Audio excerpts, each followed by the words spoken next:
हम सबको राजीव जी की पुण्यतिथि के अवसर पर राजीव जी को सिर्फ स्मरण ही नहीं करना है, राजीव जी ने जो काम किए हैं उन कामों को आगे बढ़ाने के लिए हम सबको काम करना चाहिए, तभी उनकी पुण्यतिथि के अवसर पर जो हम कार्यक्रम आयोजित करते हैं वो सफल होगा। राजीव जी के बारे में आप सब जानते हैं, अंतर्राष्ट्रीय स्तर पर इस देश को ख्याति दिलाने में राजीव जी की महती भूमिका थी। हमारे नगर पालिका के पूर्व अध्यक्ष चंद्राकर जी बोल रहे थे कि टेलीफोन एक्सचेंज महासमुंद में होता था, और के लोगों को अगर बात करना है तो ट्रंक कॉल लगा के 3-3, 4-4 घंटे का समय, 6-6 घंटे का समय लगता था। राजीव गांधी जी ने एसटीडी पीसीओ की शुरुआत की थी। आज हमारे जेब में जो मोबाइल रहता है वो राजीव गांधी जी की देन है। संचार क्रांति की जो शुरुआत राजीव जी ने किया था, आज उसका व्यापक असर पूरे देश में देखने को मिलता है। और ये मोबाइल की शुरुआत, कंप्यूटर की शुरुआत राजीव जी ने ही की थी। और जब कंप्यूटर की शुरुआत हुई थी, सरकारी काम और अन्य जगह कंप्यूटर का उपयोग होना शुरू हुआ, तो भारतीय जनता पार्टी के लोग कंप्यूटर का विरोध करते थे। और उस समय के नेता अटल बिहारी वाजपेयी जी बैलगाड़ी में संसद तक जाके कंप्यूटर का विरोध किए थे, और बाद में उन्होंने अपनी गलती स्वीकार की और कहा कि भाई कंप्यूटर का जो आविष्कार हुआ है वो सबसे अच्छा है। पंचायती राज में जिला पंचायत, जनपद पंचायत, ग्राम पंचायत की अवधारणा को उन्होंने साकार रूप दिया, और पंचायती राज की शुरुआत भी राजीव गांधी जी के समय में हुआ।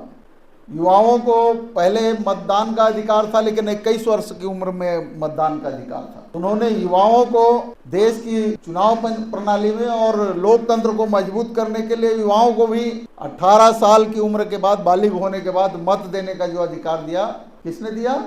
राजीव गांधी जी ने। और महिलाओं की जो सशक्तिकरण का काम, महिलाओं को समाज में मुख्य भूमिका हो, इसका भी काम राजीव जी ने किया था। और ऐसे भी बहुत सारे काम हैं जो अंतर्राष्ट्रीय स्तर पर इस देश को आगे बढ़ाने का काम राजीव गांधी जी ने किया था। इंदिरा जी के समय में, हमारे देश की आज़ादी के बाद पंडित नेहरू जी, इंदिरा जी और उसके बाद के प्रधानमंत्रियों ने जिस तरह से काम करके इस देश को हर क्षेत्र में आत्मनिर्भर बनाने का जो काम किया, वो सिर्फ कांग्रेस पार्टी की ही देन था। कांग्रेस पार्टी ऐसी पार्टी है जो देश को आज़ाद कराने का भी काम किया है और देश के नवनिर्माण का काम किया।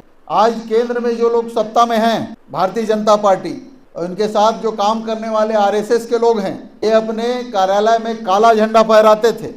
ये देश के संविधान को भी मानने वाले नहीं हैं। जब देश का संविधान बना तो देश के संविधान को जलाने का काम और संविधान के खिलाफ रैली करने का काम आरएसएस और भारतीय जनता पार्टी ने किया था। और ये प्रजातंत्र को मानने वाले लोग नहीं हैं।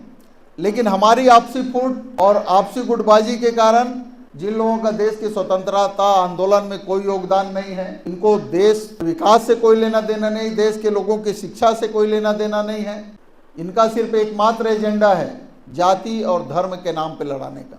आज आप देख रहे हैं कि हिंदू और मुस्लिम एकता को ठेस पहुंचाने का काम, एक जाति को दूसरे जाति से लड़ाने का काम, एक भाई को दूसरे भाई से लड़ाने का काम कौन कर रही है? भारतीय जनता पार्टी।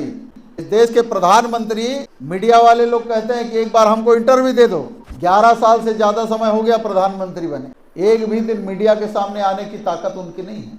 आज देश में अघोषित आपातकाल लगा हुआ है। आप देखते हैं विपक्ष को दबाने की साजिश हो रही।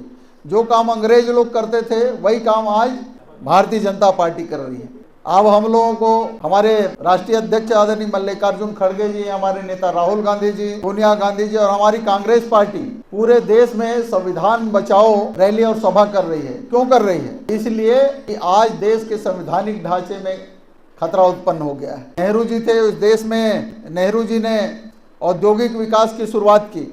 जब देश आज़ाद हुआ हमारे देश में, ये हम लोग जो बटन लगाने के लिए जो सुई होता है वो तक हमारे देश में नहीं बनता था, जापान से बन के आता था। तो बाकी चीज़ों की बात छोड़ दीजिए, कुछ गाँव में बिजली थी, बिजली भी किसी गाँव में नहीं पहुँची थी। तो इस सब का शुरुआत हमारे पंडित जवाहरलाल नेहरू जी के समय में हुआ। देश में औद्योगिक क्रांति की शुरुआत हुई, बड़े बड़े औद्योगिक कल कारखाने बनाए गए।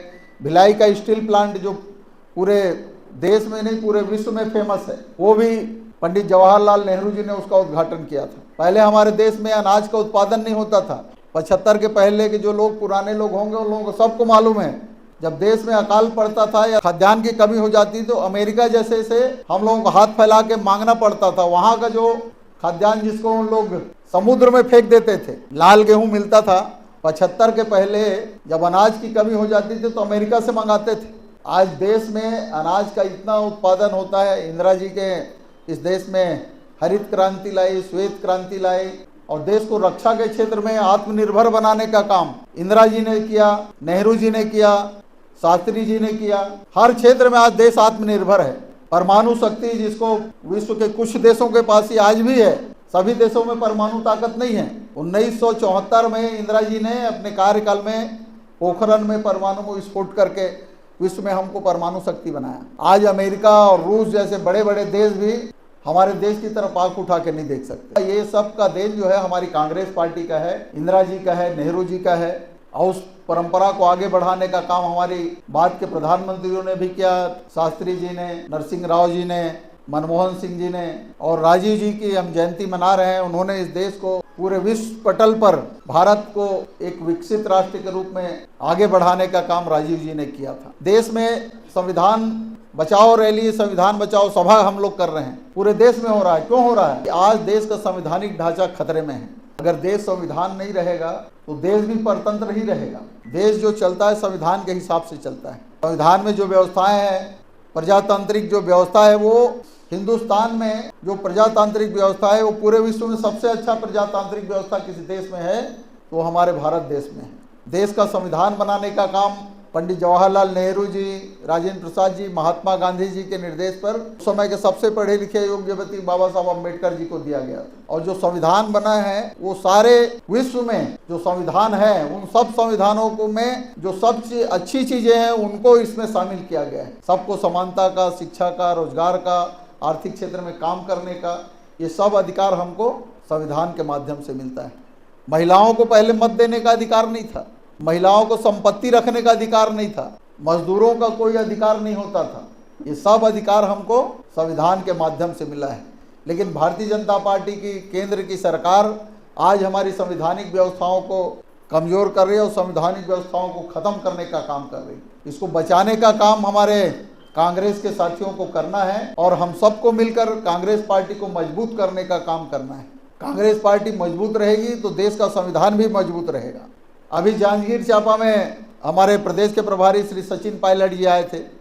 हमारे सारे नेता पूरे प्रदेश भर के वहाँ पर इकट्ठे हुए थे और सब ने एक मत से, जिस तरह से केंद्र में भारतीय जनता पार्टी की सरकार चल रही है, विपक्ष को दबाने का काम कर रही है। विपक्ष कभी कोई मुंह खोलता है तो उनके यहाँ आईटी भेज दे रहे हैं, ईडी भेज दे रहे हैं, सीबीआई भेज दे रहे हैं, जेल में डाल दे रहे हैं। आरोप साबित नहीं कर पा रहे हैं लेकिन फिर भी साल साल भर से को जेल में डाल के रखा जा रहा है। जो संवैधानिक व्यवस्थाएं हैं उन व्यवस्थाओं को खत्म करने का काम किया जा रहा है।